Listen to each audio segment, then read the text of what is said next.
In this video, we'll be learning about spell cards and the rules for spell cards.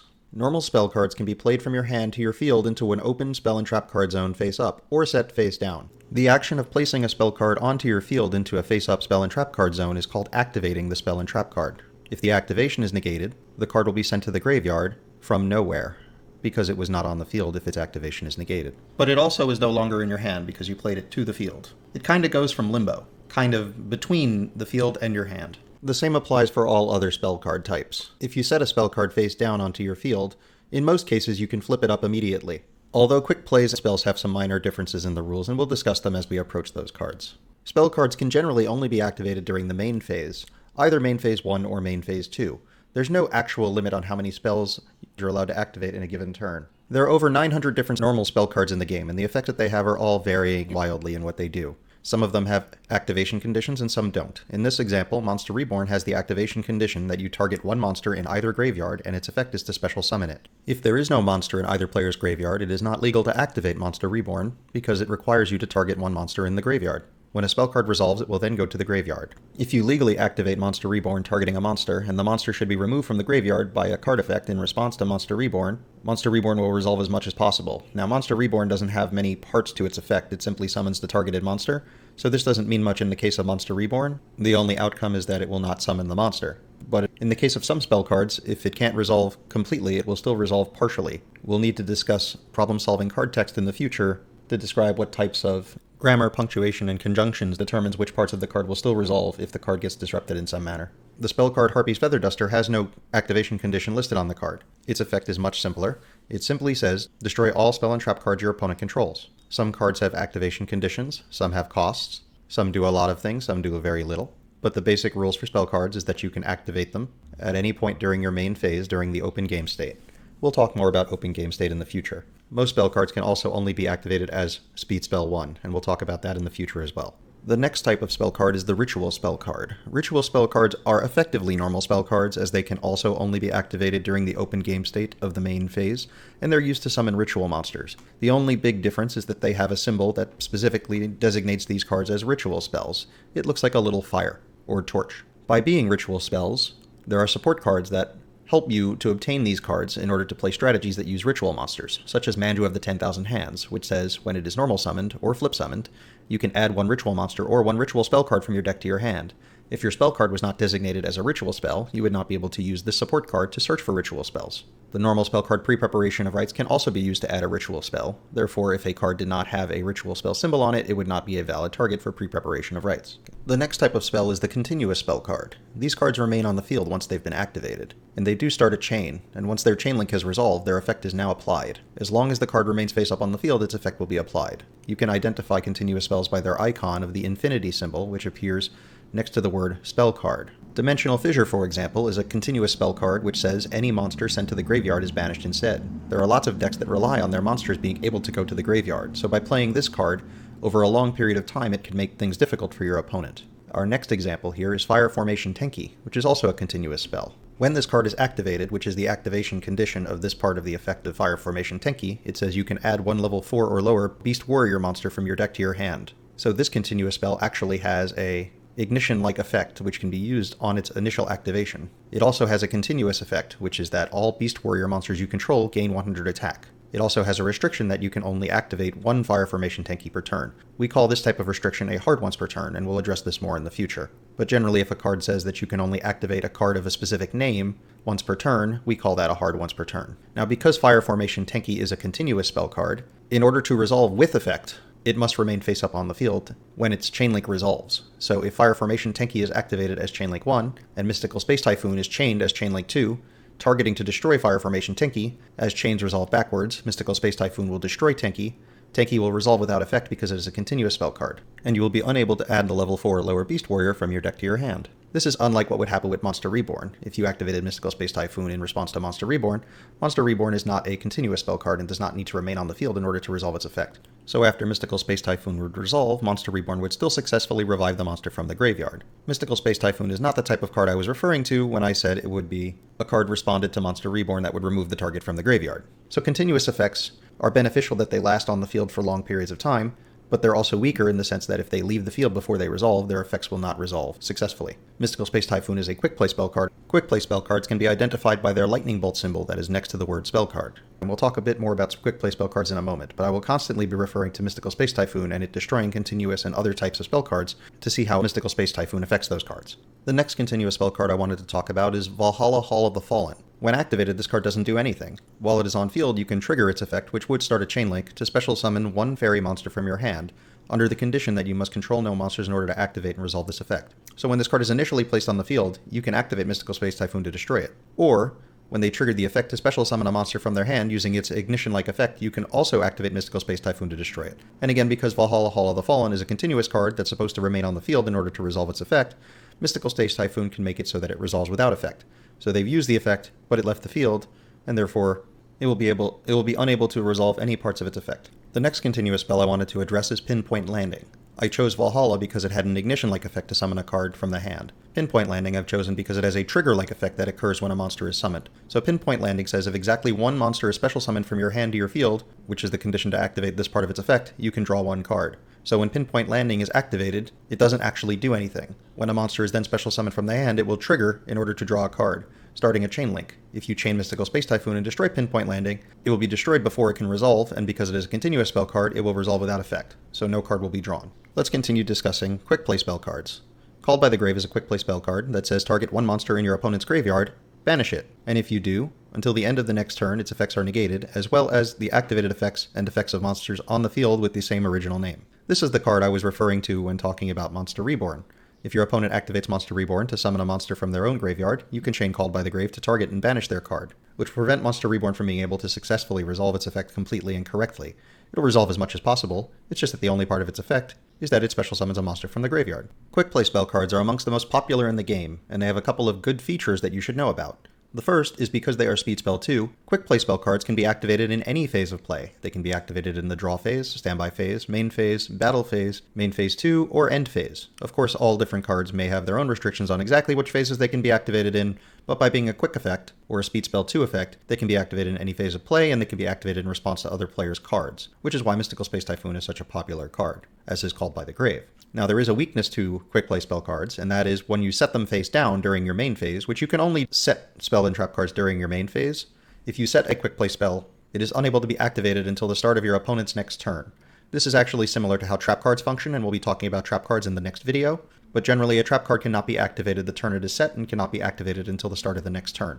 So quick play spells have the benefit of being trap cards during your turn, as well as being trap cards on your opponent's turn. Sometimes you'll have to make the decision to keep your quick play spell cards in your hand to use them in your end phase, or to set them face down so you can use them during your opponent's turn. Because your quick play spell cards cannot actually be activated from your hand during your opponent's turn, but they can be activated from your field during your opponent's turn. If they are set on your field for over a turn, or in your hand, without having been set, you can activate them during your turn. Just because quick play spells are speed spell 2 and can be activated in response to other cards does not mean that they cannot start chains themselves. You can start a chain with a speed spell 1 card or a speed spell 2 card. It's just that speed spell 1 cards cannot be activated in response to any other card. So speed spell 2 cards, like quick play spell cards, are often used in response to other cards in order to interact with your opponent. The next type of spell card we'll be discussing is the equipment spell card, which is one of the worst types of spell cards in the game. Equipment spell cards can be identified by this plus-looking symbol. The biggest issue with an equipment spell card is that you must target a face-up monster on the field, because the nature of an equipment spell is that it must be equipped to a monster, and the monster must be face-up. So equipment spells are nice in that you can put a lot of them on the field. So an equipment spell card can be useful if your deck only has one normal summon. By activating several equipment spell cards, it's kind of like performing multiple summons by just boosting your one monster rather than summoning additional monsters. But by placing many equipment cards on the same card, you're also putting all your eggs in one basket. If your monster should be flipped face down or destroyed by a card effect, all of your equipment spell cards will be destroyed and sent to the graveyard by game mechanics. The quick play spell card Book of Moon is often used to destroy equipment spells by flipping a monster that they are equipped to face down. Book of Moon is also useful for making it so your opponent cannot perform Synchro, Link, or Xyz summons because they require monsters to be face up as well, so this card happens to also be very good against equipment spell cards. You can equip cards to either your opponent's monster or to your monsters as well.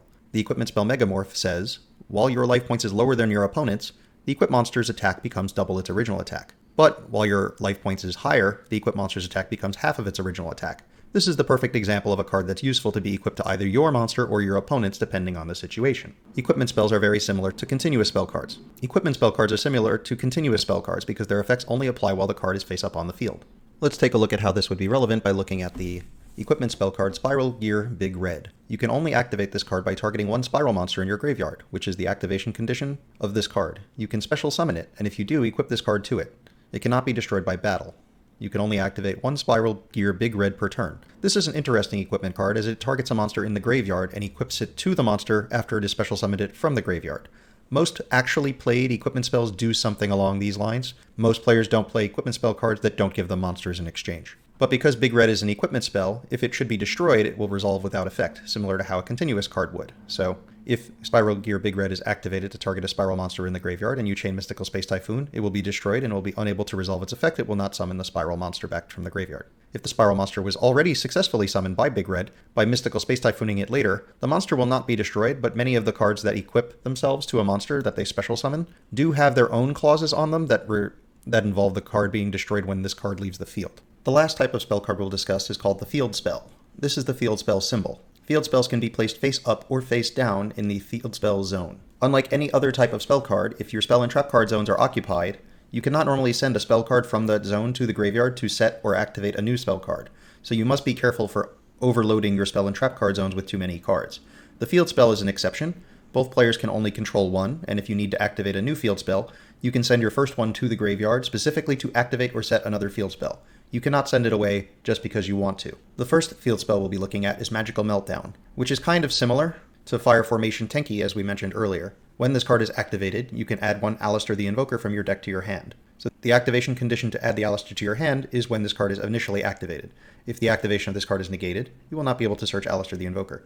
This card also has a continuous like effect. It says the activation of your cards and effects that include the effect of Fusion Summon a Fusion monster cannot be negated. Also, your opponent's cards and effects cannot activate when a monster is Fusion Summoned this way, and you can only activate Magical Meltdown per turn. So this card is similar to Tenki in that it has an on-activation effect, which is separate from its continuous effect to prevent Fusion Summons from being negated. It also has a hard once per turn. If this card would be responded to by Mystical Space Typhoon and destroyed, you'll be unable to add an Alistair the Invoker from your deck to your hand. This is because field spells remain face up on the field after their effects resolve, similar to continuous spell cards, so it has the same downside, similar to how Big Red would not resolve if it was destroyed, meaning equipment spells also have the same downside as continuous spells. And because it can only be activated once per turn, you cannot activate another Magical Meltdown this turn in order to attempt to search for another Alistair. If the activation of your Magical Meltdown were negated by a card such as Solemn Judgment, you would be allowed to activate another Magical Meltdown this turn because the activation was negated, but you can only activate Magical Meltdown once per turn. If a card's activation was negated, you never activated it. It'll be sent from nowhere to the graveyard,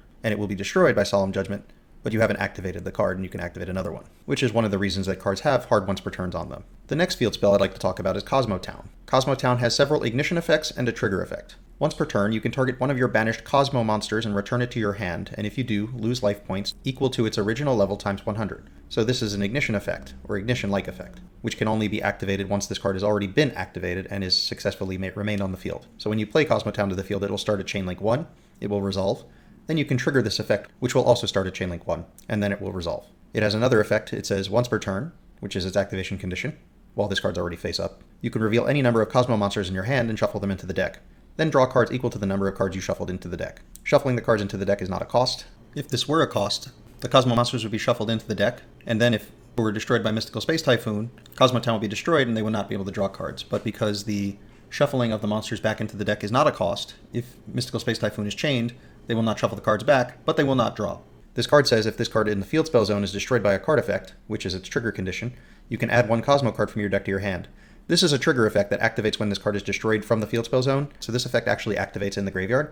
So if you actually try to make Cosmotown's other effects resolve without effect by destroying them but Mystical Space Typhoon, this card will be able to activate in the graveyard to search a Cosmo card. The effect that activates in the graveyard is not reliant on it being on the field, only that it was on the field. If the activation of Cosmotown is negated, meaning its initial placement onto the field face up by a card such as Solemn Judgment, which negates the activation of spell cards, Cosmotown's effect to add a Cosmo from your deck to your hand when the card is sent from the field to the graveyard will not be able to activate because a card's activation being negated means that the card was never on the field. It goes to the graveyard from nowhere. The last thing I'd like to discuss is spell cards that have effects that activate in the graveyard. For instance, Galaxy Cyclone. This card has two effects. The first effect says you can target one set spell or trap card on the field, which is its activation condition, and then you destroy it. It says during your main phase, except the turn this card is sent to the graveyard, which is second activation condition, you can banish this card from your graveyard, then target one spell or trap card on the field and destroy it. You can only use this effect of Galaxy Cyclone once per turn. The effect of Galaxy Cyclone in the graveyard is the effect of the card in the graveyard. It is not activating the card. Activating a card is to place it face up on the field.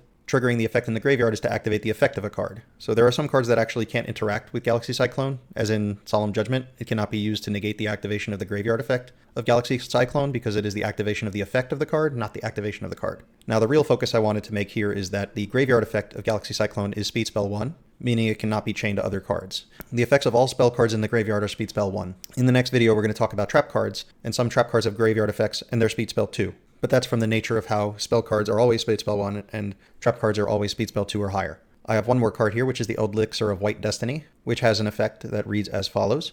You can special summon one zombie monster from your hand or graveyard, but if you control no Eldritch monsters, you can only special summon Eldritch monsters with this effect. That's its on-field effect. For the rest of this turn after this card resolves, you can only special summon monsters that are zombies. Its second effect is the part that I wanted to reference. It says during your main phase, you can banish this card from your graveyard to set one golden land, spell or trap card directly from your deck. You can only use one Elixir of White Destiny effect per turn and only once that turn. This card also has a graveyard effect to set a golden land spell or trap card. And this card's a quick play spell. So normally quick play spells effects are Speed Spell 2. Its effect in the graveyard though is still treated as Speed Spell 1 just because this card is a spell card. If it were a trap card, its effect in the graveyard would be Speed Spell 2. It does say in the text specifically that you must use it during the main phase, which is implied automatically by it being a spell card, so it's actually unnecessary that they reference that this card's effect in the graveyard can only be used during the main phase. And that's going to wrap up our discussion of spell cards. I'll see you in the next video for how trap cards work.